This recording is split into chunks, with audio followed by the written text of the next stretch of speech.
hace 8 días comenzamos una especie de contraposición que plantea Pablo al respecto de lo que son las obras del Espíritu, lo que son, perdón, las obras de la carne y los frutos del Espíritu. Y planteamos, recuerden, que Pablo arranca ese asunto introduciendo un tema que le llamamos o que le llama andar en el Espíritu. Nuestra vida debe ser un asunto de andar en el Espíritu. Pero Pablo, cuando nos habla del andar en el Espíritu, lo primero que nos dice es, hay un conflicto en ese andar. Y hay un conflicto en ese andar, recuerden, lo vimos hace 8 días, porque hay un tema que a veces es difícil de entender, pero que la palabra lo deja claro y es, cuando nosotros conocemos a Dios y cuando aceptamos a Jesús como Señor y somos regenerados, pues se nos da una nueva naturaleza. Pero hay una parte de nuestra naturaleza caída que no es regenerada. Y esa parte de nuestra naturaleza caída no será regenerada sino cuando estemos en la gloria de Dios. Y entonces en nosotros pues hay una divergencia, hay un contraste entre dos naturalezas que están, nuestra naturaleza y nuestra identidad, que es la naturaleza redimida, la nueva naturaleza, pero quedan vestigios, quedan algunos rastros de nuestra naturaleza anterior, nuestra naturaleza caída o la naturaleza no redimida, que es a lo que Pablo le llama la carne. Recuerden que hace 8 días abordamos un poco ese asunto para poder entender lo que viene a continuación. A veces espiritualmente solemos pensar que la carne es un asunto del cuerpo, que la carne es un asunto sexual. Y hace 8 días abordamos precisamente cómo Pablo nos deja claro que eso que hay como vestigio, como restos que quedaron de nuestra naturaleza anterior, que es lo que él llama nuestra naturaleza no redimida, hace que en nosotros haya un conflicto, y eso es a lo que él le llama carne. Recuerden que es un conflicto fuerte y recuerden que es un conflicto que está en todos los creyentes. No es que haya algunos que son muy primíparos, no es que haya algunos que son de muy bajo carácter y entonces no sufren ese tipo de conflicto interno, ¿no? Leímos incluso unos textos bíblicos en donde Pablo mismo dice, es que yo sé que en mis miembros hay una ley distinta y eso que yo quiero hacer no es lo que hago y eso que no quiero hacer es lo que termino haciendo. ¿Quién me librará de este cuerpo de muerte? Refiriéndose precisamente a esa naturaleza no redimida y a esa carne. Hoy Pablo continúa ese asunto. Hoy Pablo va a continuar hablándonos de ese contraste. Primero nos habló de ese conflicto y ahora va a amplificar un poco, a ilustrar un poco ese contraste. Y ese contraste lo establece precisamente con el asunto de lo que él llama las obras de la carne versus los frutos del espíritu. Hay un texto entonces que es el que viene a continuación que muestra estas dos cosas puestas ahí como una al frente de la otra para que nosotros entendamos las diferencias que hay entre las obras de la carne y los frutos del espíritu y en nosotros pues sepamos que precisamente tenemos predisposición a la carne, pero el fruto del espíritu puede triunfar en nosotros. Voy a leer el texto entero para que lo entendamos a partir de ese contraste. Sin embargo, en la noche de hoy solamente vamos a abordar la primera parte de ese texto. Solamente vamos a explicar y a conversar un poco al respecto de las obras de la carne. Y dentro de 8 días, con calma, nos introduciremos un poco en lo que Pablo llama el fruto del Espíritu. El texto completo está en Gálatas capítulo 5, de los versículos 19 al 25. Dice así, y manifiestas son las obras de la carne, que son adulterio, fornicación, inmundicia, lascivia, idolatría, hechicería, enemistades, pleitos, celos, iras, contiendas, disensiones, herejías, envidias, homicidios, borracheras, orgías y cosas semejantes a estas, acerca de las cuales os amonesto, como ya os los he dicho antes, que los que practican tales cosas no heredarán el reino de Dios. Mas el fruto del Espíritu es amor, gozo, paz, paciencia, benignidad, bondad, fe, mansedumbre, templanza. Contra tales cosas no hay ley. Pero los que son de Cristo han crucificado la carne con sus pasiones y deseos. Si vivimos por el Espíritu, andemos también por el Espíritu. Como ven, Pablo empieza a enumerarnos las cosas que pueden precisamente salir como resultado de estas dos naturalezas que confluyen en nosotros y las pone una frente a la otra para que las entendamos así. Esa es la razón por la cual leí el texto completo, pero vuelvo y lo repito, la idea es que para que podamos profundizar un poco en ello, hoy abordemos esa primera parte, que sería las obras de la carne. Vuelvo y leo ese pedacito para que sepamos de qué estamos hablando. Y manifiestas son las obras de la carne, que son adulterio, fornicación, inmundicia, lascivia, idolatría, hechicerías, enemistades, pleitos, celos, iras, contiendas, disensiones, herejías, envidias, homicidios, borracheras, orgías y cosas semejantes a estas, acerca de las cuales os amonesto, como ya os lo he dicho antes, que los que practican tales cosas no heredarán el reino de Dios. Esas son, según Pablo, las obras de la carne. Lo primero entonces es que esas obras de la carne reflejan los deseos de esa condición humana no redimida. Por eso era muy importante desglosar un poco ese asunto del conflicto que hay dentro de nosotros hace 8 días para que podamos entender por qué ese asunto de las obras de la carne. Ya sabemos que en nosotros hay algo que Pablo llama carne, que es condición humana no redimida. Y resulta que esa naturaleza o condición humana no redimida, pues tiene obras, se expresa de ciertas maneras. Y esas maneras en las que se expresa, obviamente, están en conflicto con los deseos del espíritu. Ese es el conflicto del que estamos hablando. Hay unos deseos de la naturaleza no redimida que están en conflicto con los deseos del espíritu que están relacionados con nuestra naturaleza redimida. Vamos entonces a revisar qué nos dice la palabra sobre esas obras de la carne, porque es muy probable que nosotros seamos testigos de estas cosas. Precisamente no estamos hablando, vuelvo y repito, de doctrina, sino de vida. Ya estamos en la parte de la epístola en donde estamos hablando de vida y nosotros muy seguramente somos conscientes que en nuestra carne hay celos, hay ira, hay contiendas, hay envidias, que nosotros a veces quisiéramos ser menos iracundos y resulta que es difícil, que quisiéramos ser menos envidiosos y resulta que es difícil, que quisiéramos tener menos enemistades, contiendas, disensiones con los demás y resulta que a veces es difícil. Nos levantamos de buen humor un día y todo va muy bien hasta que alguien nos atraviesa el carro y eso hizo que nos diera mal genio y entonces actuamos mal o gritamos lo que no debemos gritar y sabemos que en nosotros hay cosas que están pendientes a todas estas expresiones que plantea Pablo: enemistades, pleitos, celos, iras, fornicación, inmundicia, idolatría, etc. Pero la idea es entender un poco qué dice la palabra al respecto de ellas.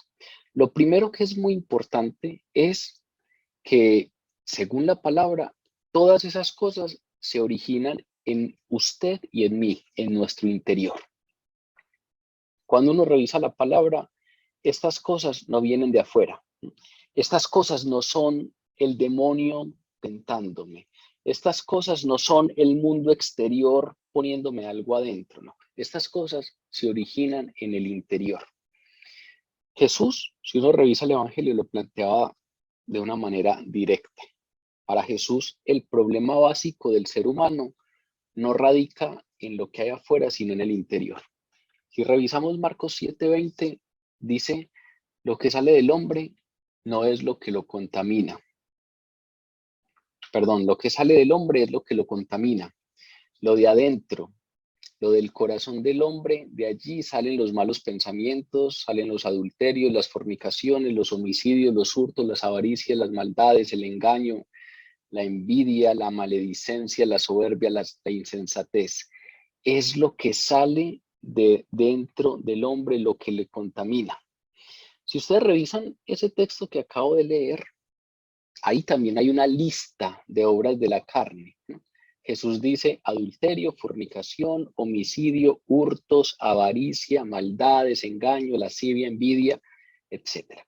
Esa lista se parece mucho a la que a la que acabamos de leer de Pablo, ¿no? Pero fundamentalmente se parecen no solamente porque las conductas que el uno trae a colación y el otro trae a colación sean las mismas o sean muy semejantes, sino porque ambos ambos insisten, tanto el texto de Pablo como el Evangelio de Marcos que habla de lo que Jesús enseña, ambos insisten en que todas esas cosas se originan en el interior. Si uno revisa con detalle ese texto de Marcos 7 y lo lee completo, Jesús ahí repite 3 veces, lo que sale del hombre, eso es lo que lo contamina, y nos muestra de todas las cosas que salen del corazón del hombre, y después vuelve y repite, lo que sale de dentro del hombre es lo que lo contamina. Y es como si quisiera darnos mucha claridad frente a que precisamente todas esas conductas salen de acá, salen de adentro, ¿sí? Que no son cosas puestas desde el exterior, que no es que Satanás nos está poniendo eso y nos está tentando, no, que esas son cosas que están aquí adentro. Pablo les llama precisamente obras de la carne. ¿Por qué?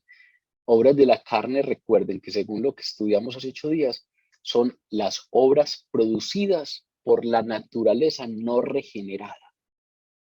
Es decir, algo que hay aquí dentro. Y recuerden que eso hace eco a algo que enseña la Biblia, y es que el hombre por naturaleza es corrupto. El hombre por naturaleza tiene una depravación inherente que tiene que ver con la caída en el huerto del Edén. Y entonces, si uno revisa lo que la palabra nos enseña acerca de nosotros, pues quedaría claro que aunque el ambiente en el que vivimos no es perfecto, es más, que aunque el ambiente en el que vivimos a veces suele tener efectos destructivos sobre nosotros, nunca es el problema peor. La sociedad nunca es el problema peor. Los hábitos que están a nuestro alrededor nunca son el problema peor. Lo que hay aquí es realmente el gran problema. Esa naturaleza no redimida que entra en conflicto con el espíritu. Es más, el hombre es el que contamina el ambiente y no al contrario. Precisamente la sociedad tiene decadencia. ¿Por qué? Pues porque lo que hay al interior de los hombres lo sacamos a relucir. Esa es la razón por la cual socialmente podemos tener muchos avances, legalmente nuestros estados pueden tener avances, retrocesos, etcétera, pero eso nunca va a resolver el problema. Los avances en términos de derechos humanos, los avances en términos legales, los avances en términos tecnológicos, pues nos van a dar ciertas comodidades y van a mantener cierto control, pero finalmente hay un asunto que es la tragedia de la humanidad que tiene que ver con el pecado que hay en el interior. Y ningún beneficio externo puede mejorar lo que hay en el interior. Entonces, frente a eso, lo primero que nos dice la palabra es, todas las obras de la carne se originan adentro. Y eso es muy importante que lo tengamos claros, porque toda persona posee su propia carne. Usted y yo poseemos nuestra naturaleza no redimida. Y entonces, eso se manifiesta en conductas que les podríamos llamar conductas de la carne, obras de la carne o conductas pecaminosas, como ustedes les quieran llamar, pero precisamente todos tenemos naturaleza no redimida y entonces va a haber manifestación en todos nosotros de conductas pecaminosas. Lo primero, esa es la razón por la cual ninguno de nosotros puede ser salvo por justicia propia. Esa es la razón por la cual ninguno de nosotros es capaz de cumplir a cabalidad la ley de Dios. Y esa es la razón por la cual todos nosotros tenemos una completa insolvencia espiritual, tenemos una completa incapacidad espiritual, y esa es la razón por la cual todos nosotros necesitamos un Salvador, necesitamos un Redentor, porque nosotros, a pesar de que conozcamos a Dios, primero no le pudiéramos haber conocido si no tuviéramos Salvador, pero aún después de conocerle, nosotros tenemos una parte, una naturaleza no redimida que solo será redimida en gloria y por lo tanto se manifiesta con conductas pecaminosas y por eso es que nuestra justicia siempre es insolvente, siempre es insuficiente, nunca vamos a poder por nuestra propia mano hacer lo necesario para ser presentados justos delante de Dios y necesitamos entonces un Salvador. Jesús que vino y pagó con su sangre el precio de nuestros pecados. Sea cual sea la forma de la manifestación que usted tenga. Hay algunos que pueden jactarse de que por el lado de ellos la manifestación no es adulterio, pero resulta que hay envidias y celos y contiendas y disensiones. Hay algunos que pueden jactarse de que por el lado de ellos la manifestación no es idolatría o no es hechicería, pero muy seguramente habrán entonces pleitos, enemistades, inmundicia, borracheras. ¿Por qué? Porque en todos, en mayor o menor medida, hay manifestación de esas conductas pecaminosas. Ahí es donde entra el espíritu y eso es lo que vamos a revisar al final de la noche de hoy. Y obviamente eso es lo que vamos a abordar dentro de 8 días, cómo los frutos del espíritu pueden contrarrestar esto. Pero entonces lo primero es entendernos como seres humanos, entender qué es lo que pasó en nosotros, entender que cuando conocemos a Dios somos redimidos y en ese mismo momento hay una nueva naturaleza.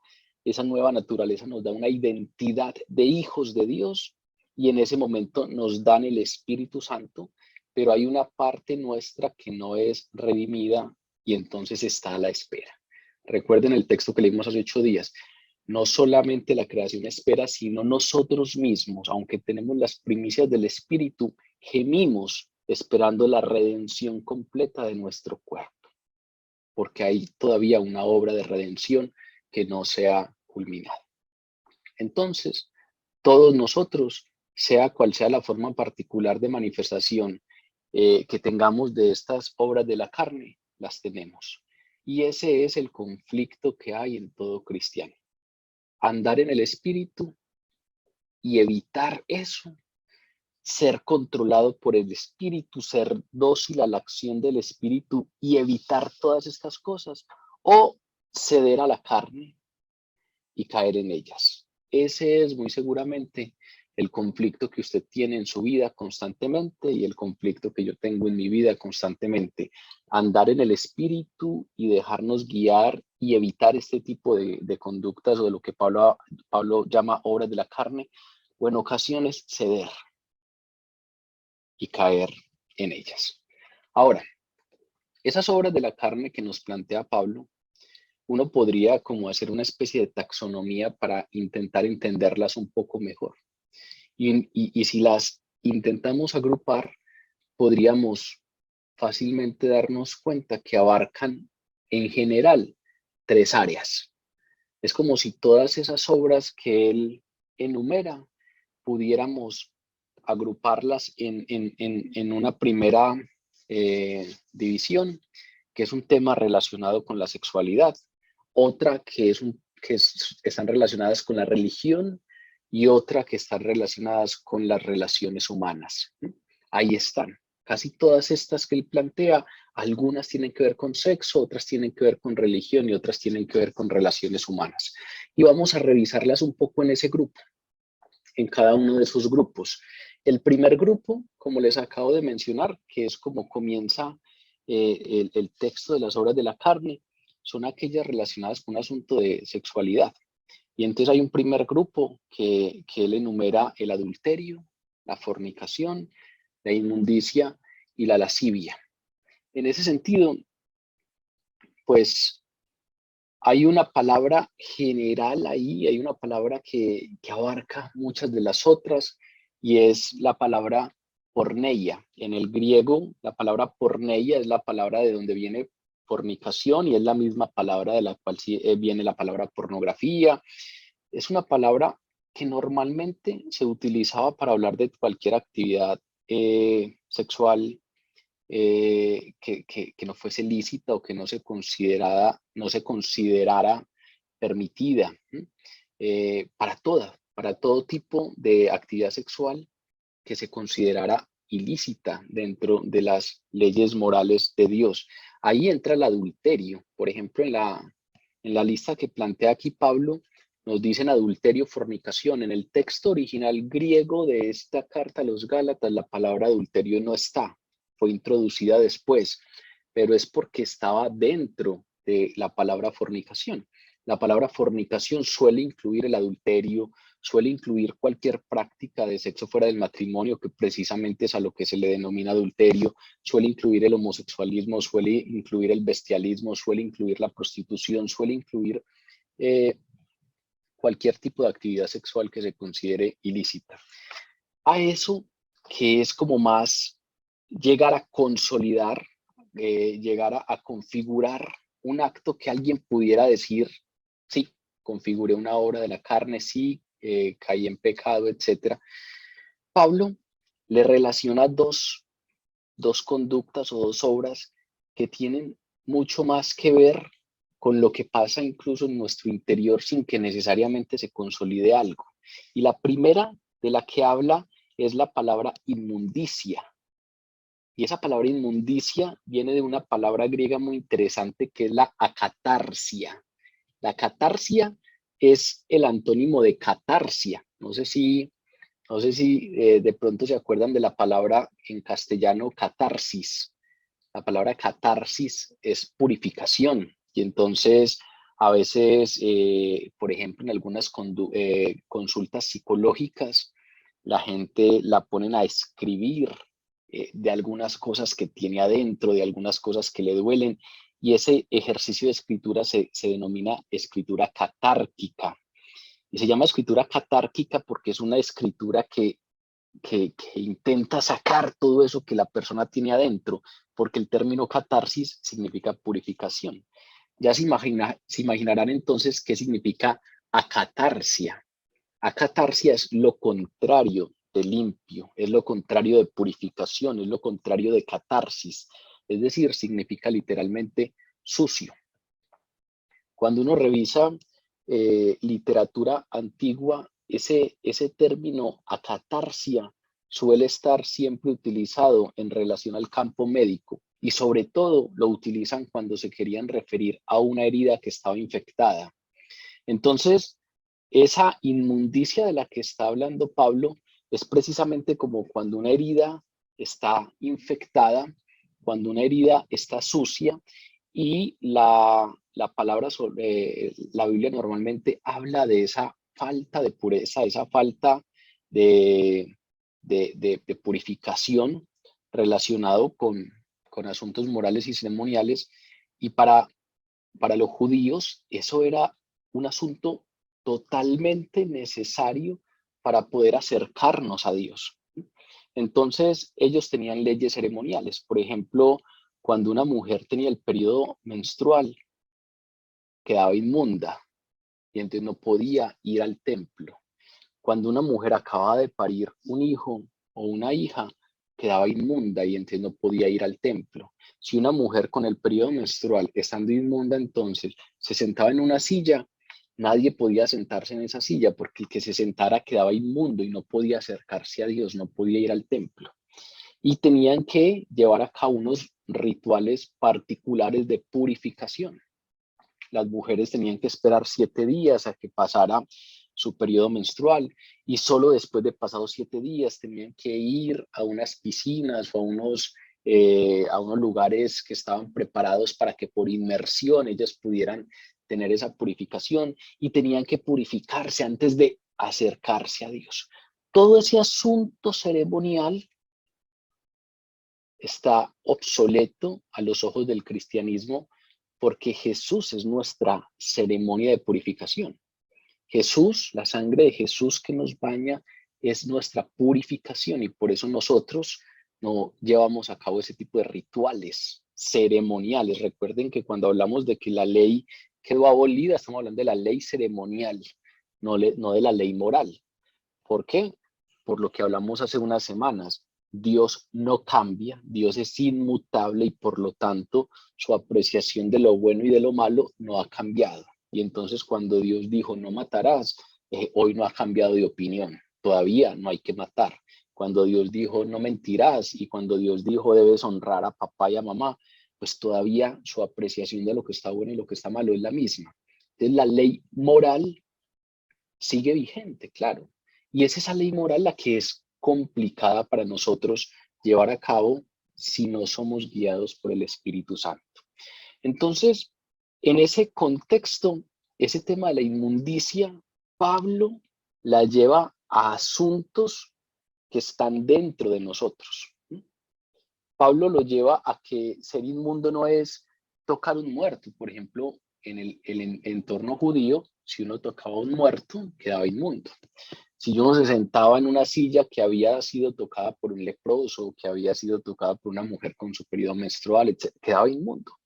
Pablo aquí lo que está diciendo es, hay inmundicia, pero esa inmundicia sale de adentro, esa inmundicia sale de nuestra naturaleza no redimida y todavía genera un conflicto con el espíritu.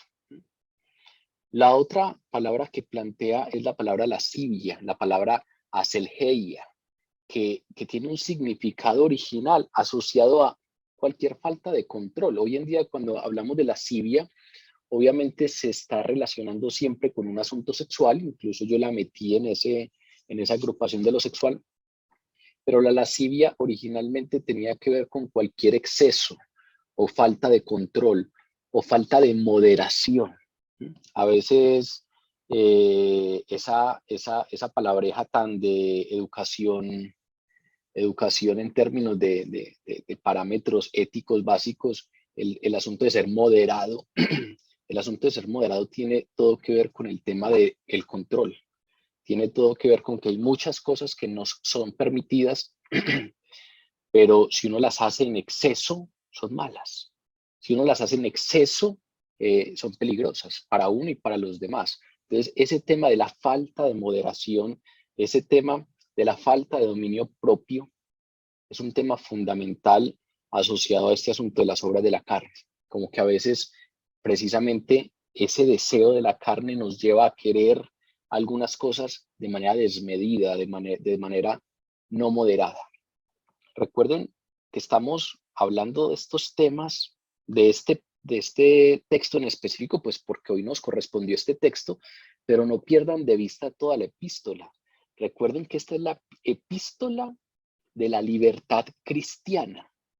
Recuerden que Pablo, empezando el capítulo 5, nos ha dicho, para ser libres los liberó Cristo, no dejen que nadie les quite esa libertad. Y vean que es muy interesante entender que en medio de ese contexto, Pablo habla de moderación y Pablo habla de dominio propio y Pablo habla de cuidado con los excesos, dejando muy claro, obviamente, que la libertad de la que nos está hablando no es la libertad que a gritos piden hombres y mujeres, como muy seguramente pidieron hoy para estas nuevas aprobaciones que se dieron en Colombia, por ejemplo. Ese asunto de la libertad que está por fuera de todo tipo de dominio propio, de la libertad que está por fuera de cualquier tipo de control, de cualquier tipo de moderación. Esa no es la libertad de la que estamos hablando y de la que nos habla Pablo cuando nos plantea que para ser libres nos liberó Cristo. Entonces aquí hay un primer grupo.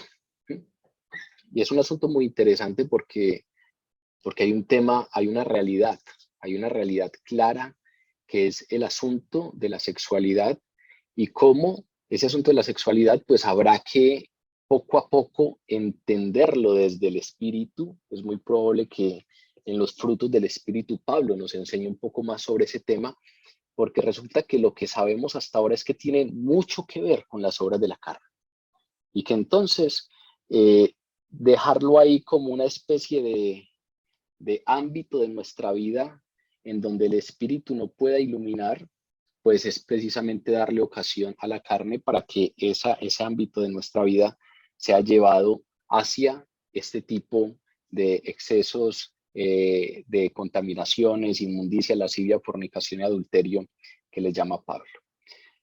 Pero lo más interesante es que Pablo no se queda ahí, hay un segundo grupo. ¿Por qué me parece interesante? Porque hasta ahora, aunque es interesante que Pablo nos hable con palabras claras de ese asunto de la sexualidad, es como lo más obvio, como que cuando nos hablan y cuando hablamos de obras de la carne, pareciera que precisamente ha habido un veto tan grande frente a ese tema del sexo que solemos relacionarlo directamente con temas sexuales. Y por eso me pareció interesante que planteáramos una separación entre ese pedacito que tiene que ver con lo sexual, pero también con otros temas que Pablo los incluye en la carne. Y entonces el segundo grupo es un segundo grupo que tiene que ver con un asunto de religión. Y ahí Pablo menciona dos conductas, idolatría y hechicerías. Y entonces resulta que todo el tema de religiones humanas, religiones de fabricación humana, porque finalmente la idolatría y las hechicerías son eso, religiones que nosotros como humanos nos inventamos, resulta que esa religión de fabricación humana es tan producto de la carne, es tan producto de la naturaleza no redimida como los pecados sexuales. Y entonces hay que poner mucho cuidado con ese tema. ¿Sobre qué tratan esos dos elementos o esas dos conductas, idolatría y hechicería? Lo primero es que obviamente tratan sobre un asunto de religión de fabricación humana, es decir, una religión basada en las ideas que yo tengo de Dios. Y resulta que a veces, aún nosotros dentro de la iglesia, dentro de nuestra declaración de fe, a veces solemos hacernos un Dios a nuestra medida. Hacernos un Dios a la medida de lo que consideramos debe ser. Eso es lo que teológicamente se llama el sincretismo religioso, que yo voy cogiendo aspectos de muchas partes que me gustan, con los que yo me identifico, y entonces termino trayendo de varias partes y haciendo mi propia religión. En nuestras formas de vivir la religión, hoy en día está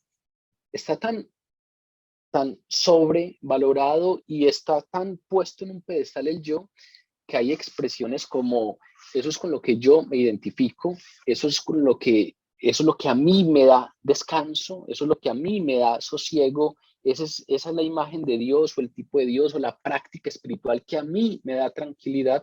Y si ustedes ven, eso son expresiones básicas del mundo consumista.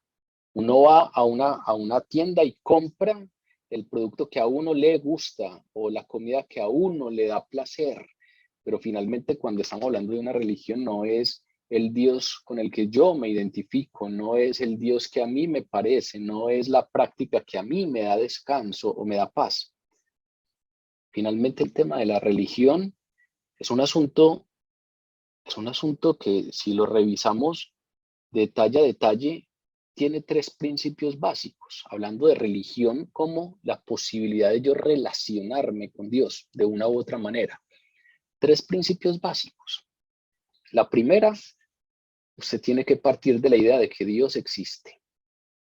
Si para usted Dios no existe y si partimos de la premisa de que Dios no existe, ahí no hay ninguna relación posible. Entonces, la primera es que se tiene que partir de un principio de fe y es la existencia de Dios. Pero la segunda es que ese Dios se ha revelado. Si ese Dios está por allá ajeno a todo esto, si es totalmente indiferente y distante y no podemos conocer de ninguna manera eso, no hay relación. Entonces no solamente es que Dios exista, sino que se haya revelado. Parte de lo que es, le haya placido revelarle. Ese es el segundo principio básico para que haya una relación con Dios.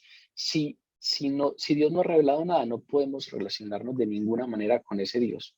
Y el tercer principio es que nosotros tenemos la capacidad de acceder y entender esa revelación. Porque si Él se revelara de X manera, pero usted no tiene la capacidad de acceder a esa revelación o de entenderla, tampoco hay religión posible o relación posible. Esos son los tres principios básicos. Dios existe, Dios se reveló y usted es capaz de entender eso que Dios reveló. Si ustedes ven, por ahí no aparece por ningún lado el tema de yo inventarme un Dios. Eso ya no sería relación o no sería religión, sería que usted para sentirse bien necesita inventarse un ser superior, o que usted para evitar las incertidumbres, entonces se inventa un ser superior.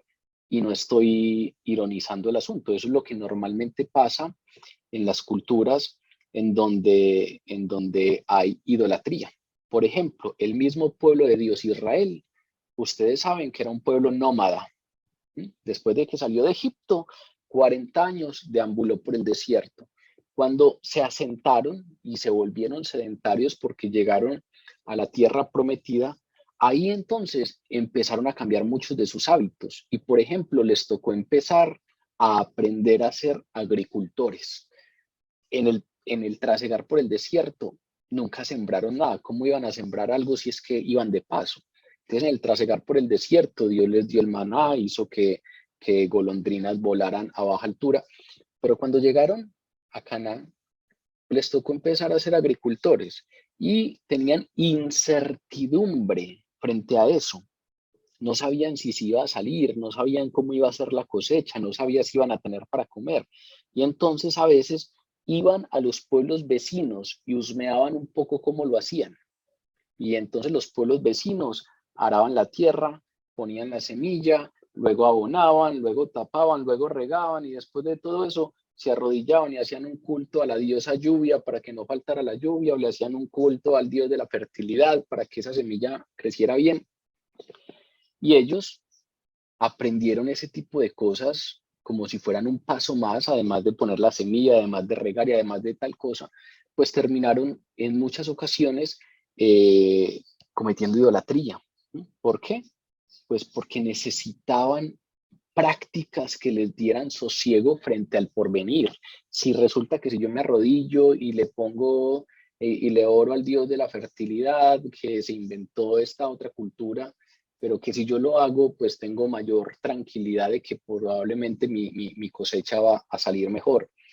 Ese tipo de cosas muy seguramente son exactamente las que le pasan a las personas que hoy en día se acercan a la astrología porque quieren saber un poco qué puede pasar en su futuro, que se acercan al horóscopo, que se acercan a cualquier tipo de práctica ocultista. Pero lo más interesante de todo esto es que tal y como Pablo nos lo plantea, Pablo nos dice, eso es un asunto de fabricación humana. Es decir, no le tenemos que llamar astrología, ni le tenemos que llamar culto al dios de la fertilidad, ni le tenemos que llamar leer el horóscopo, ni le tenemos que llamar ir a donde una bruja a que nos lea las cartas. Esas cosas yo creo que tanto ustedes como yo ya tendríamos claro que tienen que ver con idolatría y ocultismo y hechicería. Pero resulta que hay un asunto al que nos llama la atención la palabra y es cuidado, que es que religión parte de la existencia de Dios y parte de que Dios existe y tiene atributos y parte de que Dios existe y tiene atributos independiente de mí. Dios no tiene X atributos porque yo me lo imagine o no. Dios no tiene X o Y atributos porque a mí me parezca o no. Dios no tiene X o Y atributos porque yo me sienta identificado o no. No, la existencia de un ser superior, si es que vamos a llamar a las cosas como son independientes de nosotros que somos precisamente los creados. Y entonces no es como yo me lo imagine.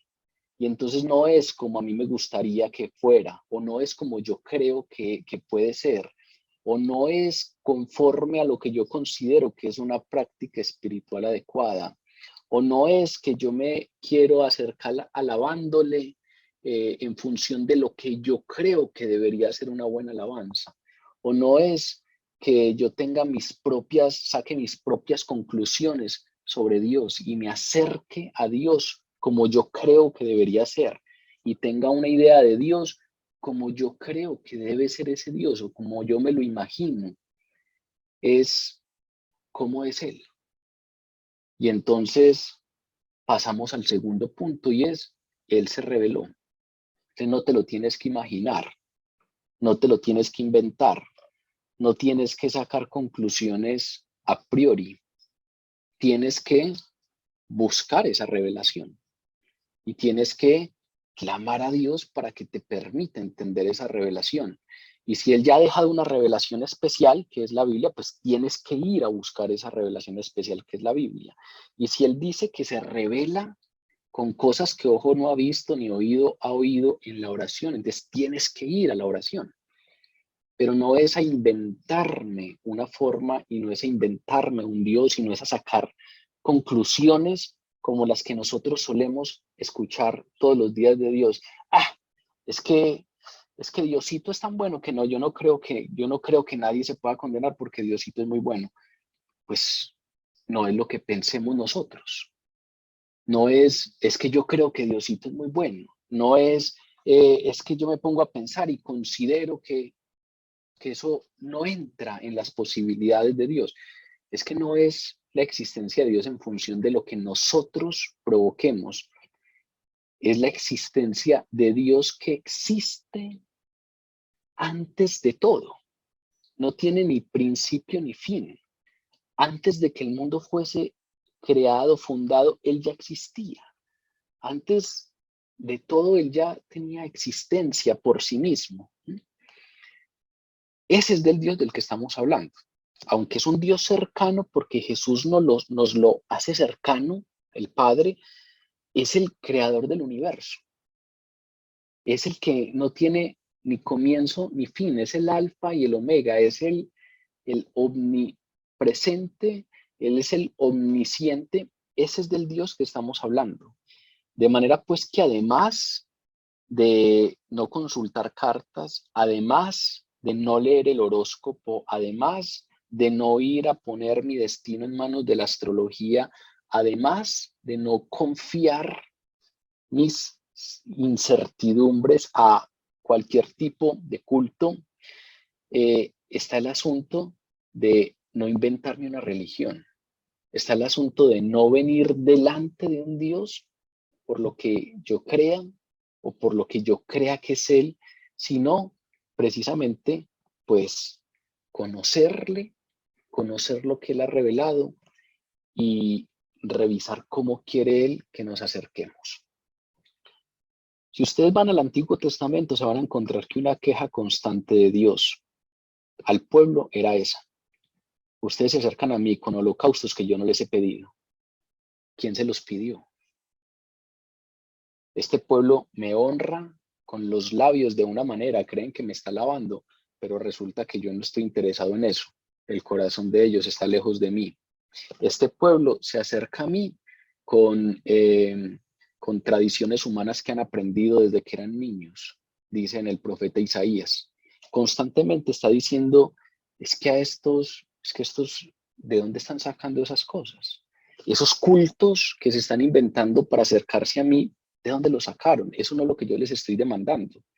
Yo no les estoy pidiendo ese tipo de cultos, yo no les estoy pidiendo ese tipo de sacrificios. Nosotros solemos inventarnos a Dios y solemos inventarnos la forma de acercarnos a Dios. En la carta de Tito, Tito lo dice de una manera muy directa. A veces estamos inmersos en mitologías judaicas, le dice a los judíos.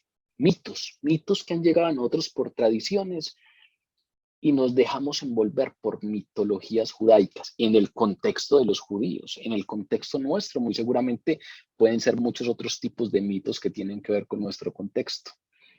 Pero lo que sí está claro es, dentro de estas conductas de la carne, así como nos habló de las conductas sexuales, nos habla de las religiones de fabricación humana.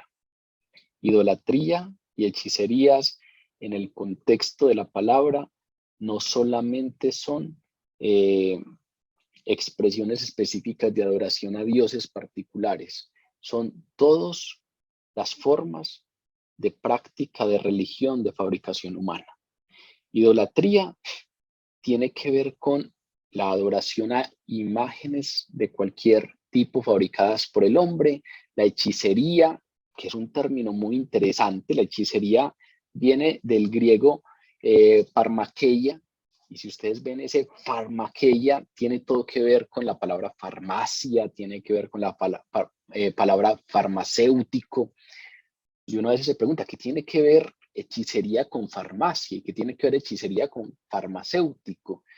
Y resulta que es que, a pesar de que inicialmente ese farmakeia estaba relacionado con medicinas en general, luego algunas drogas empezaron a utilizarse porque alteraban la mente, porque ponían a alucinar un poco a las personas, porque habían cambios en el estado de ánimo y en esos procesos o en esos estados de cambio de ánimo y de alucinación, en esas alucinaciones la gente consideraba que tenía revelaciones de Dios y que tenía una conexión más directa con Dios, cosas que hoy en día todavía se practican. Este tema del yagé, por ejemplo, el yagé es una sustancia alucinógena que finalmente tiene una connotación espiritual y que finalmente se relaciona con una práctica espiritual. ¿Por qué? Porque aunque farmacia nos suene alejado de hechicería, es muy normal que en ceremonias religiosas antiguas y presentes se incluyan prácticas ocultistas asociadas con medicamentos, asociadas con drogas, asociadas con alucinógenos, para tener una supuesta comunicación con deidades. Esa es la razón por la cual Parmaqueia llegó a tener una vinculación directa con brujería y con magia.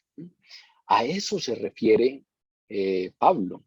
Obviamente, todo lo que tenga que ver con una relación con deidades, relación con espíritus, que sea por una vía distinta a Jesús, es a lo que le llamamos hechicería. Entonces, como ven, es interesante que en medio de esas obras de la carne, Pablo empiece diciéndonos cuidado con el tema sexual, pero venga y diga cuidado con el asunto de las religiones de fabricación humana. Cuidado porque también en esta carta nos lo enseñó, lo que él en esta carta, creo que era por ahí en el capítulo 3, que le estudiamos, le llama las fábulas humanas o las filosofías humanas. Recuerden que él nos planteaba en ese momento que la mayoría de religiones tenían un común denominador y es la insistencia de nosotros los humanos por hacernos a sí mismos aceptables ante Dios. Y entonces la mayoría de religiones siempre plantean una forma para nosotros hacernos aceptables. Y entonces están temas de flagelación y están temas de emancipar el alma a través de diferentes reencarnaciones. Y están muchos temas, pero finalmente somos nosotros los que logramos a partir de insistir en diferentes existencias a través de la emancipación del alma, por ejemplo, hinduista, o a partir de la flagelación y el sometimiento del cuerpo. De muchas otras maneras está siempre la misma idea, insistencia en que nosotros de una u otra manera podemos hacernos a sí mismos aceptables delante de Dios. Y si ven esas filosofías humanas que planteaba Pablo, son también religiones de invención humana. Y la mayoría de religiones de invención humana, como parten del hombre, del ser humano, también ponen al ser humano en el centro. Y entonces el ser humano, el que es capaz de hacer méritos para poder ser aceptable ante Dios. Por eso es que es tan jodido, por eso es que es tan complicado entender la gracia. Por eso nos da tanta dificultad, porque nosotros tenemos una propensión precisamente a esas religiones de fabricación humana. Y ya sabemos por qué. Porque parte de las obras de la carne, parte de las obras de nuestra naturaleza no redimida, parte de lo que está pasando dentro de nosotros, de aquí adentro es que sale eso, tiene que ver con religiones de fabricación humana. Recuerden el punto por el que arrancamos. Cuando Pablo habla de las obras de la carne y cuando Jesús habla de las obras de la carne, ambos hacen mucha insistencia en es lo de adentro lo que contamina al hombre. Es lo que ya hay adentro lo que contamina al hombre. De manera pues que claro, tenemos que cuidarnos de cosas que hay alrededor, pero también hay que cuidarnos porque aquí adentro el ego, la idea de por sí mismo ser aceptables ante Dios, hace que normalmente sea difícil descansarnos en la gracia y nos resistimos constantemente. Y para llamar las cosas claramente, si uno se resiste a la gracia, se resiste al evangelio. Para llamar las cosas claramente, si uno no acepta la gracia, no acepta el evangelio, porque es que la buena nueva o el evangelio que nos trae Jesús es la buena nueva de la gracia. La buena nueva de que no es por nosotros, no es por nuestro mérito, no es porque podamos hacer algo por nosotros mismos, sino precisamente por todo lo contrario, porque no podemos hacer nada, porque somos insolventes, porque somos incapaces, que el Padre nos amó tanto, que envió a su único Hijo para que todo aquel que en él crea no se pierda, sino que tenga vida eterna. Y ese Hijo de Dios bajó en obediencia y se hizo siervo y fue obediente hasta la muerte en la cruz y entregó su vida por nosotros. Solo gracia, algo totalmente inmerecido. En ese sentido, entonces, cuidado con el tema de las religiones de fabricación humana. Cuidado con el tema de esa propensión que tenemos a relacionarnos con Dios a partir precisamente de lo que yo pienso, lo que yo creo, como yo considero, con lo que yo me identifico, lo que yo creo que es mejor, lo que yo... Hay un asunto ahí importante de responsabilidad y es ir a intentar que sea Él el que nos diga cómo debemos acercarnos, el que nos diga cómo quiere que vivamos para Él y no que seamos nosotros los que estemos inventando una forma, inventando una vida, inventando algo en función de nuestros propios pareceres, a pesar de que le llamemos religión y creamos que es para Él. Y hay un tercer grupo, y es un tercer grupo que tiene que ver con las relaciones humanas. Y ese tercer grupo, aunque tiene que ver con las relaciones humanas, pues fundamentalmente tienen una característica y es que todas esas conductas de la carne, esas obras de la carne que plantea ahí Pablo, son procedentes del yo. Recuerden que, según la palabra, el hombre y la mujer cayeron en el huerto del Edén. Y cuando cayeron en el huerto del Edén, desde ahí empieza la naturaleza caída. Y recuerden que ahí en el huerto del Edén, cuando cayeron, Dios, dice la palabra, revisó las intenciones del corazón del hombre y vio que no había sino propensión al mal. Ya había ahí algo dañado en nuestro interior. Y recuerden que la tentación en el Génesis fue muy clara. La tentación de la serpiente a la mujer y al hombre estaba relacionado a ser como Dios. Dios sabe que si comen de este fruto serán como Dios y conocerán el bien y el mal. Ese asunto de ser como Dios es precisamente en lo que estamos normalmente metidos. Es el tema del culto al yo. Es el tema del culto a que en mi vida se hace como yo quiero. Es el tema del culto a que yo marco mi propio rumbo. Yo soy quien decido mi futuro y lo que a mí me guste y lo que yo quiero y mi voluntad. Y si ustedes ven finalmente en la vida cristiana o en esa vida en el espíritu, fundamentalmente el gran conflicto que hay es entre entender que si yo le llamo a Dios Señor, es porque yo soy siervo y por lo tanto quiero que se haga su voluntad y no la mía. Eso aunque lo repetimos constantemente y eso aunque lo decimos en el Padre Nuestro y eso aunque nos llenamos la boca con esto, eso es un asunto muy complicado. ¿Y por qué es muy complicado? Ya lo sabemos.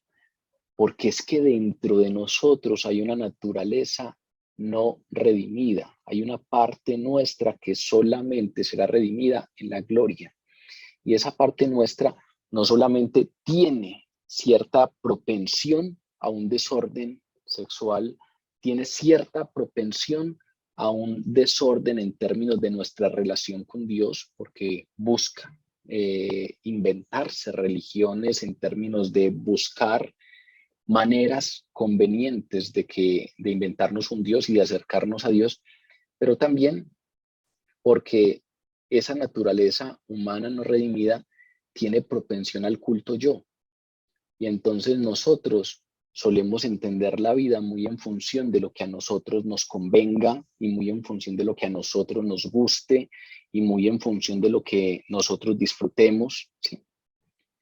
Eso es lo que hace unas semanas, cuando hablamos de la libertad, llamábamos la libertad desde la arbitrariedad egoísta. Es decir, que todas las cosas se puedan hacer como yo quiero, para mi conveniencia, y decíamos ese día que obviamente ninguna sociedad es viable a partir de esa idea. Pero si ustedes ven, el Evangelio marca una diferencia tajante con eso. Cuando Jesús nos dice, amen al otro como a sí mismos, nos está poniendo la prueba más dura al respecto de este asunto del culto al yo. Porque precisamente Dios sabe, Jesús sabe que nosotros tenemos en una estima tan alta nuestro yo, nosotros mismos, y nos damos tanto placer y vivimos tanto para nosotros, solo para nosotros, que la referencia de amor fue esa. Intente amar al otro como se ama a usted.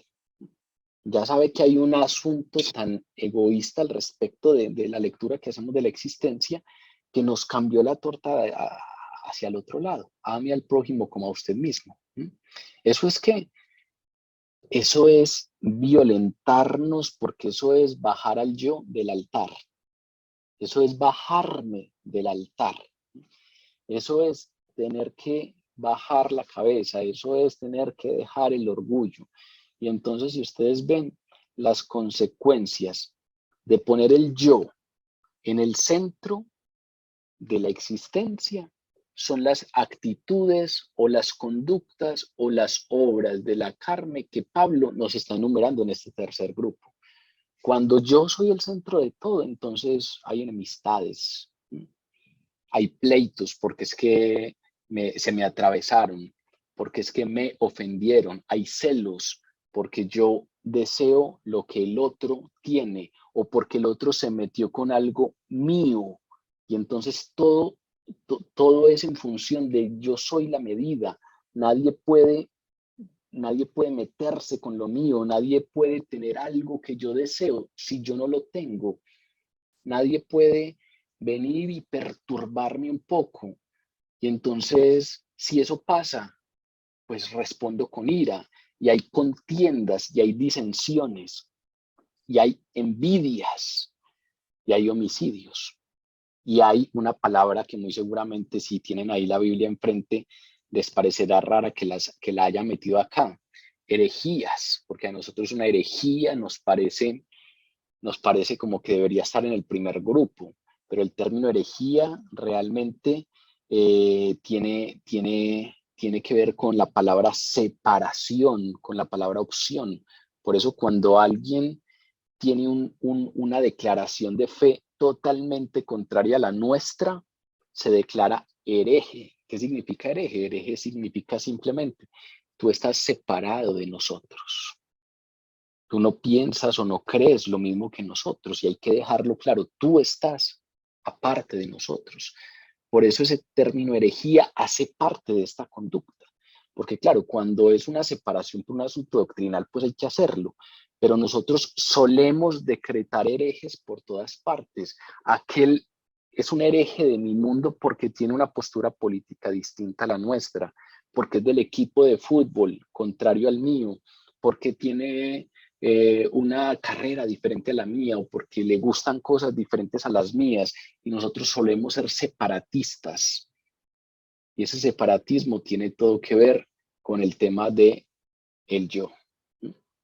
Obviamente hay dos palabras que dejé aparte, que son las palabras borracheras y orgías, porque esa palabra orgía es muy probable que también uno crea que deba estar en ese primer grupo.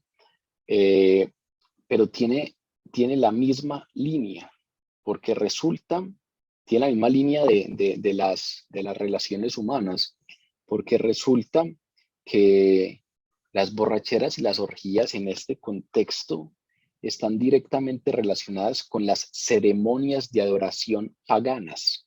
Había muchos cultos paganos en donde la manera como se adoraba a esos dioses, la manera como se le hacían ceremonias, era a partir de cultos centrados en el hombre y en la mujer, en el ser humano, en el placer de ellos, en cómo ellos consideraban.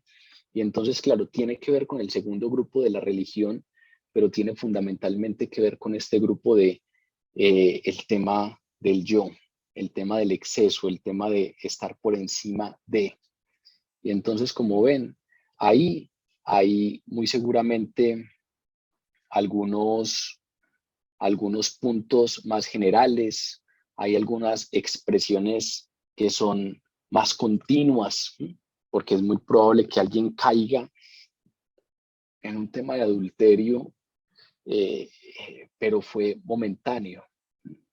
Es muy probable que alguien de pronto esté confundido y cayó en un asunto de idolatría durante un tiempo y fue momentáneo, pero estas son como mucho más continuas en nuestra vida. La envidia, los pleitos, las enemistades, las disensiones, las iras, las contiendas, este tipo de cosas que a veces les damos como una especie de calificativo un poco más bajo, más inofensivo, pero resulta que según la palabra que estamos estudiando hoy, son un grupo que hace parte de las obras de la carne, como lo son las, los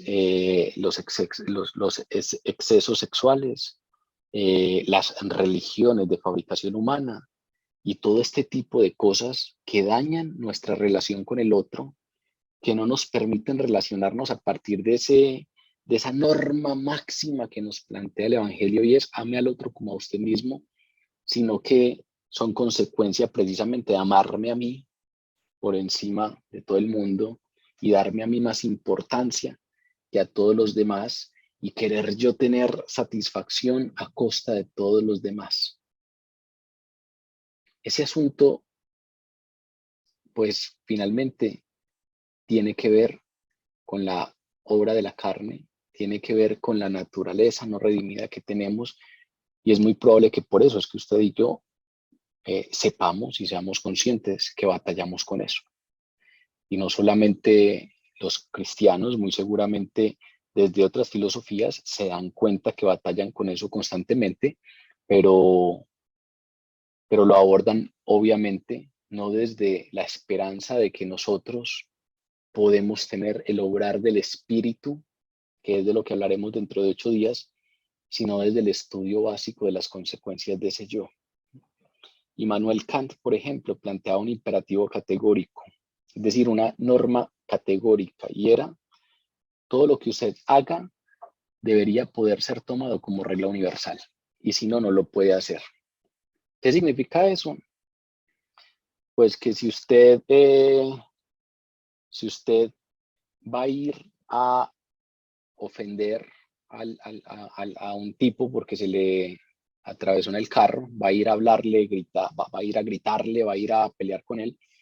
Entonces, ante cualquier error suyo, cualquier persona debería poder venir y actuar de la misma manera. Pero no solamente con usted, sino regla universal. Si sus papás se equivocan, entonces alguien podría venir y gritarles de esa manera. Y si su hijito se equivoca, alguien podría venir y gritarle de esa manera o pegarle. Y entonces cuando uno empieza a revisar, uno empieza a darse cuenta de que, no, la verdad es que a mí no me gustaría que le pasara eso a mis papás. Y no me parecería que es bueno. Y no me parecería que sería bueno que le hicieran eso a mi hijo. Y entonces, si no se puede concretar como regla universal, usted no lo debería poder hacer. Lo planteo porque si ustedes ven, eso tiene mucho que ver con lo que plantea Jesús. Y lo planteo desde el imperativo categórico de un filósofo, Immanuel Kant. ¿Por qué? Porque finalmente en esto pues obviamente coincidimos con los no creyentes. En nosotros hay obras de la carne y frutos del Espíritu. En los no creyentes obviamente hay obras de la carne. Y lo planteo precisamente como ilustración de cuán tajantes son en nosotros estas obras de la carne y cuán arraigado está ese asunto del culto al yo y cuán arraigado está ese asunto de buscar las libertades desde arbitrariedades egoístas, al punto de que incluso cualquiera que esté medio pensando un poco en cómo deberían ser las conductas nuestras para que medianamente estemos bien como sociedad, establece la idea de que uno no puede hacer algo si el otro no lo puede hacer. Y entonces Jesús no solamente lo lleva a la conducta, sino que lo lleva a la intención. Ame al otro como a usted mismo.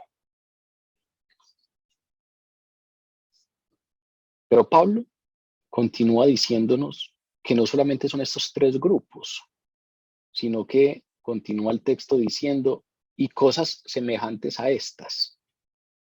Eso es muy interesante porque creyera uno cuando hace estas taxonomías de separarlos por grupos y demás, que ahí ya tiene toda la idea completa de lo que son las obras de la carne. Pero Pablo llega y dice, es que las obras de la carne son adulterio, fornicación, inmundicia, lascivia, idolatría, hechicerías, enemistades, pleitos, celos, iras, contiendas, disensiones, herejías, envidias, homicidios, borracheras, orgías y cosas semejantes a estas. Es decir, con eso lo que nos está diciendo es, esto no es una lista exhaustiva. Yo no me di a la tarea de coger todo para que no quedara faltando nada. No, es una lista representativa. Son cosas asociadas a las obras de la carne. Pero fuera de eso nos dice que eso no es nuevo, que no es que esté pasando algo nuevo, sino que son cosas que vienen pasando y que suelen pasar. Porque aparte de decirle, y cosas semejantes a estas, nos dice acerca de las cuales los amonesto, como ya lo he hecho antes, acerca de las cuales les estoy haciendo advertencias, como ya se las he hecho antes. Entonces, tampoco es que fueran conductas que fuesen resultado de tentaciones recientes, caídas recientes, algunas cosas que les estaban pasando apenas ahora porque habían empezado a creer. No, es que resulta que esas cosas son las cosas preponderantes en esa cultura. Eran las cosas preponderantes de la cultura. Muchas de esas seguramente son cosas preponderantes en nuestra cultura. Asuntos muy probablemente como idolatrías, hechicerías, se verán con rasgos distintos o con intensidades distintas. Pero finalmente cuando él dice, y cosas semejantes a estas, de las cuales ya les había amonestado antes, está diciendo, vea, son asuntos que predominan en las culturas y que claramente tienen que ver con las obras de la carne. Y usted y yo hoy, en el siglo en el que vivimos, sabemos que en medio de nuestra cultura hay cosas preponderantes. Y hay cosas preponderantes que son obras de la carne. Y que muy probablemente entonces el asunto sexual puede que no tenga manifestaciones que tenía antes, o puede que las conserve, o puede que hoy tenga nuevas. Pero entonces lo que está diciendo Pablo ahí es, esas también entran y usted las tiene que identificar como obras de la carne. Y puede que en ese asunto de la religión haya cosas que antes no había. ¿Sí? Y haya retos en términos de no inventarnos una religión que antes no había exactamente esa expresión, que antes no había exactamente ese riesgo. Por ejemplo, muy seguramente en el cristianismo que vivimos hoy en día hay muchos riesgos, hay faltas de cuidado que tenemos con algunas veneraciones, faltas de cuidado que tenemos con algunos cultos tradicionales que habrá que poner en ese segundo grupo, porque son las cosas preponderantes de nuestra cultura. Y al respecto de las relaciones humanas, es muy probable que esas borracheras y orgías asociadas a las ceremonias de adoración pagana, pues no sean los asuntos preponderantes de nuestra cultura, pero en medio de todos esos desórdenes que tenemos en términos de las relaciones con el otro, por ponernos a nosotros en el pedestal, en el centro, muy seguramente podríamos enlistar muchos otros tipos de conducta preponderantes de nuestra cultura que sabríamos que son obras de la carne. Estas son particularmente las obras de la carne respecto a las cuales los Gálatas estaban experimentando problemas, tentaciones. Era lo normal de la cultura de ellos. Es por eso que también Pablo en otra carta nos dice de manera directa, no se conformen a este siglo. Y a esos que les escriben ese siglo no se podían conformar a ese siglo en el que vivían. Pero cuando nosotros hoy leemos esa palabra, pues es a este siglo en el que nosotros vivimos que no podemos conformarnos. A las leyes que tenemos hoy en día, es a esas a las que no podemos conformarnos, no a las del siglo primero. A las conductas o a los hábitos sociales o a las cosas que se volvieron normales para nuestra sociedad, pero que sabemos que dentro de la vida en el espíritu no son normales, son a las que no debemos conformarnos o acostumbrarnos. No se conformen a este siglo, más bien cambien su manera de pensar para que cambie su manera de vivir, dice Pablo. La misma línea de esta. Hay asuntos preponderantes en nuestra cultura. ¿Por qué? Porque es que las obras de la carne salen de adentro. Y entonces en algunos hay un conflicto entre las obras de la carne y el espíritu. En otros no está ese conflicto porque no son creyentes y no tienen el espíritu. Y entonces la sociedad fundamentalmente es el resultado de eso que tenemos dentro.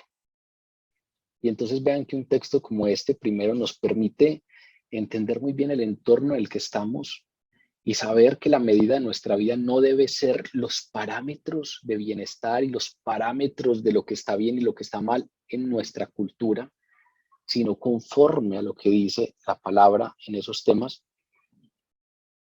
Pero también nos permite entender que hay asuntos de esos de los que estamos hablando hoy, hay conductas de esas de las que estamos hablando hoy, que obviamente nacen de aquí adentro y que por eso el Espíritu Santo es el que hace el proceso de santificación paulatinamente. Paulatinamente, tiene que ir puliendo cosas, tiene que ir quitando cosas, tiene que ir forjando en nosotros el carácter de Cristo Jesús. ¿Por qué? Pues porque nosotros no somos cuerpos gloriosos, porque nosotros no somos, no estamos totalmente listos en términos de la preparación que hace el Espíritu Santo para que entremos delante de Dios en gloria. Nosotros estamos como una obra de construcción. Hay partes de nosotros que todavía gimen esperando la redención completa. Pablo lo decía, ¿quién apartará de mí este cuerpo de muerte? Es fundamental que nos entendamos desde allí y entendamos cuál es la obra que hace el Espíritu Santo en nosotros. Recuerden que la mitad de esta carta estudiamos la obra de la salvación. Y en esta última parte estamos estudiando la obra de la santificación. ¿Qué es santificarse? ¿Qué es esa obra del Espíritu Santo? Precisamente tiene que ver con que el Espíritu pueda prevalecer sobre estas obras. Pero el texto de hoy termina con un asunto fundamental y es la consecuencia. Y hay un punto clave en esa advertencia que es muy serio, porque el texto termina diciendo, los que las practican no heredarán el reino de Dios. Un asunto serio. Y es muy probable que cuando leemos esto, usted se tenga que preocupar y yo me tenga que preocupar. Y es que debido a que la lista de conductas que acabamos de leer abarca tantas cosas y la advertencia es tan severa, no heredarán el reino de Dios, pues este pasaje hace que muchos creyentes duden de su salvación. Porque ¿quién no ha hecho alguna de estas cosas? ¿Quién no ha sentido alguna vez envidia? ¿O quién no ha tenido enemistades? ¿O quién no se ha metido en pleitos? ¿O quién no ha tenido borracheras? ¿O quién no ha tenido celos? ¿O quién no ha tenido disensiones? ¿O quién? En algunos se manifestarán unas y entonces usted podrá decir, no, yo nunca he cometido adulterio, pero ha sentido envidia. Y otro podrá decir, no, yo nunca he caído en fornicación, pero has caído en celos. Y otro podrá decir, yo nunca he caído en hechicería, pero eres iracundo. ¿Quién no ha hecho alguna de estas cosas? Los que las practican no heredan el reino de Dios. Claro, muchos creyentes llegan a este texto y dudan de su salvación. ¿Qué cristiano puede afirmar no haber cometido uno solo de estas cosas, una sola de estas conductas, desde que fue salvo? Que ni siquiera estoy hablando de antes de conocer a Dios, desde que conocimos a Dios. ¿Qué cristiano puede afirmar no haber cometido, no haber caído en ninguno de estos que acabamos de mencionar desde que conoce a Dios? Muy probablemente ninguno. Ahora, hay que revisar en detalle la advertencia de Pablo. Y la palabra clave en la advertencia de Pablo es practican. Los que practican estas cosas, los que las practican no eran el reino de Dios. El término ahí utilizado en griego es el término prasó. Y el término prasó indica una acción que es continua, que es persistente. Es decir, lo que Pablo aquí está diciendo es los que practican de manera habitual estas cosas, los que practican de manera incesante tales cosas, los que tienen el hábito de vida asociada a estas cosas. ¿Y por qué plantea el tema del hábito o de que sea incesante o de que sea continuo? Porque resulta que, como hemos venido estudiando en otras semanas, pues el Espíritu Santo da convicción de juicio, de justicia y de pecado. Y entonces, a pesar de que la salvación es por gracia, ninguno, aunque sea salvo por gracia, entonces va a estar tranquilo pecando, porque eso demuestra que efectivamente no ha sido regenerado. En el momento en el que alguien es redimido y regenerado, viene el Espíritu Santo. Y el Espíritu Santo da convicción de juicio, de justicia y de pecado. Y entonces, cuando esa persona cae en pecado, hay un remordimiento, hay un asunto, hay un dolor. ¿Recuerdan esa frase que les mencioné de un libro que me estoy leyendo?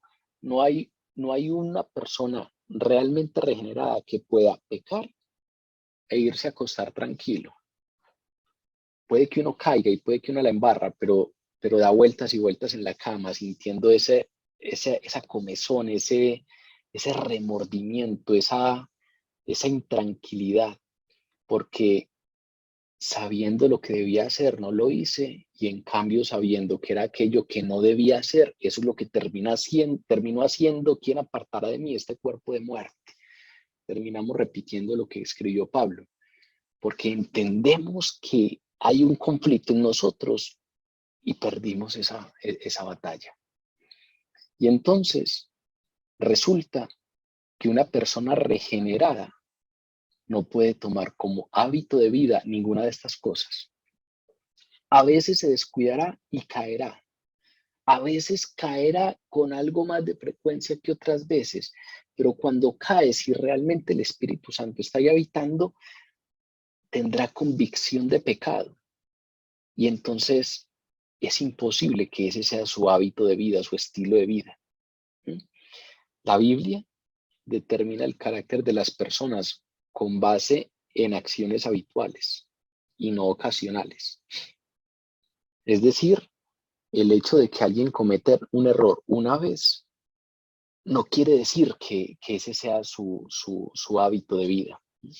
Cometió un error, cayó, se descuidó y cayó, pero simplemente fue eso, se descuidó y cayó. No quiere decir que ese sea su hábito o su estilo de vida. Esa es la gran diferencia entre esa advertencia que hace Pablo. Los que practican tales cosas. Y no quiere decir entonces que nos vamos a sentir tranquilos porque no, yo sí caigo, pero no es mi hábito de vida, no es mi estilo de vida, yo caigo de cuando en cuando.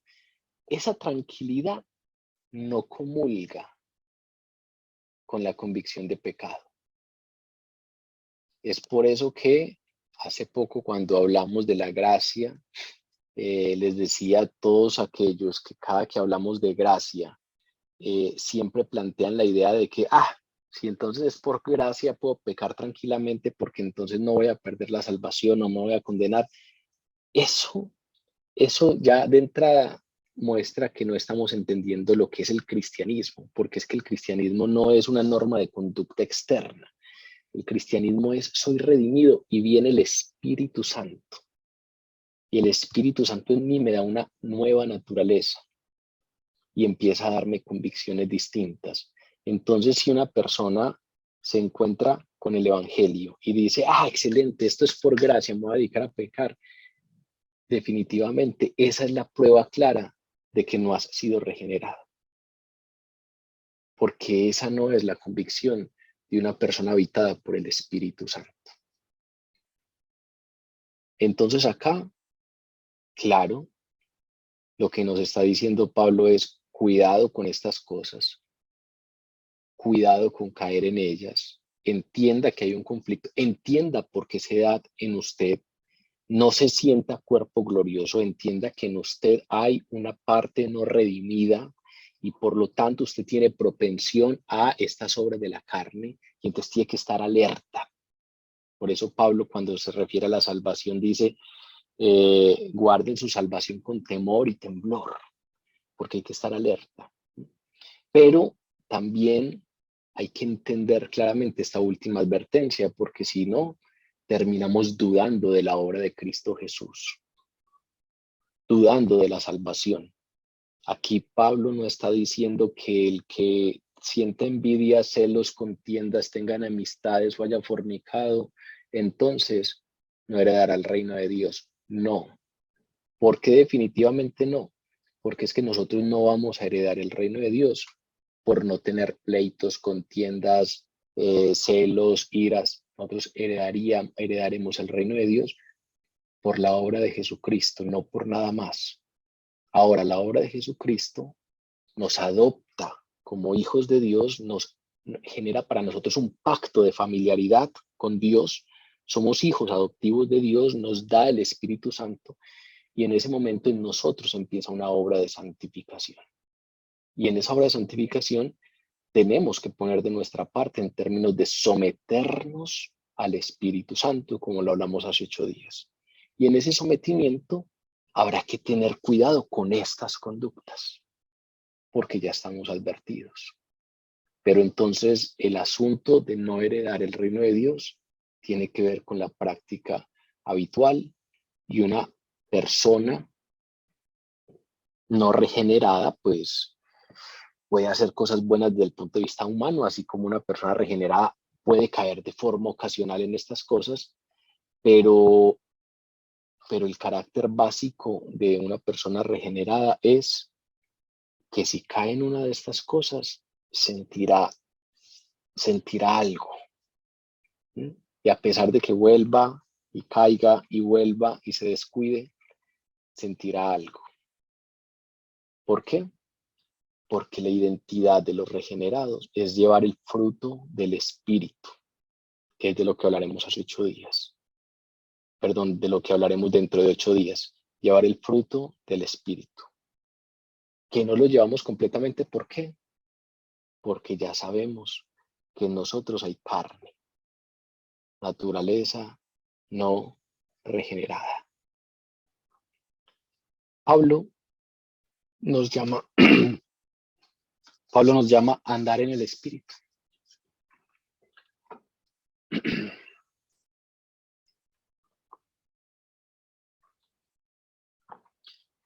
Anden en el Espíritu, nos dicen. Y ese andar en el Espíritu es para que procuremos no caer en estas obras de la carne, ni siquiera de manera ocasional. El hecho de que la advertencia sea para los que las practican como forma de vida no debe de ninguna manera traer tranquilidad a la práctica ocasional de estas obras de la carne. Precisamente el llamado de anden en el Espíritu es para que procuremos estar atentos y no caer en estas ni siquiera de manera ocasional. En oposición a estas, o como punto antitético de estas obras de la carne, Pablo plantea los frutos del Espíritu. Es muy interesante cómo Pablo plantea esas dos expresiones, obras de la carne, en cambio habla de frutos del Espíritu. Vean que ya de entrada, solo con esas dos expresiones está diciendo que hay algo que es obrado por nosotros. En cambio, un fruto viene como consecuencia de una naturaleza distinta, los frutos del Espíritu, lo que en nosotros genera el Espíritu. De eso vamos a hablar dentro de 8 días, cómo precisamente dejarnos guiar por el Espíritu acarrea que en nuestra conducta, en vez de estas obras de la carne, o cada vez menos estas obras de la carne, sean reemplazadas, cada vez más estas obras de la carne sean reemplazadas por lo que Pablo nos va a presentar como los frutos del Espíritu Santo en nosotros.